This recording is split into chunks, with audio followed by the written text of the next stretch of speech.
यह सब एक भूली भटकी रेडियो सिग्नल से शुरू हुआ। रात के समय एक कॉलेज छात्र अर्जुन को एक पुराना शॉर्टवेव रेडियो पिस्सू बाजार में मिला। बेचने वाला एक बुजुर्ग आदमी कांपते हाथों के साथ फुसफुसाकर बोला, कभी 3:33 के बाद रेडियो न लगाना। उस रात जिज्ञासा ने डर पर विजय पाली। ठीक 3:33 पर अर्जुन ने रेडियो चालू किया। तेज सन्नाटा, फिर एक टूटी फूटी आवाज आई, कमजोर, डरी हुई और स्टैटिक से घिरी। ये कोई डीजे या रिकॉर्डिंग नहीं थी, बल्कि कोई अर्जुन का पूरा नाम रुखे स्वर में बोल रहा था। अर्जुन मल्होत्रा, क्या तुम हमें सुन रहे हो? अर्जुन कांप गया। आवाज उसकी माँ की थी, लेकिन ज्यादातर रोबोट जैसी। उसकी माँ तो पड़ोस वाले कमरे में सो रही थी।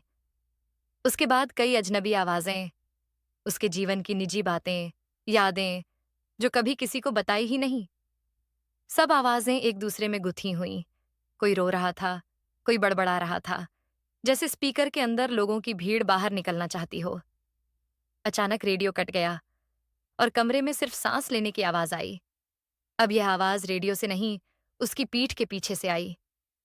अर्जुन ने पलटकर देखा, लेकिन वहां कुछ नहीं था। जब वापस मुड़ा, तो देखा रेडियो का डायल अपने आप घूम रहा है। एक नई फ्रीक्वेंसी पर रोक गया। उसके ही कमरे का सीधा प्रसारण। वह अपनी कुर्सी की चरमराहट, अपने दिल की धड़कन सुन रहा था।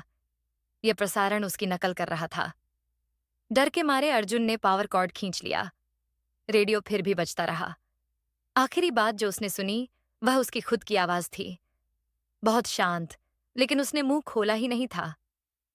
हम तुम्हें आखिर मिल ही गए, हिलना मत। 3:34 पर प्रसारण बंद हो गया।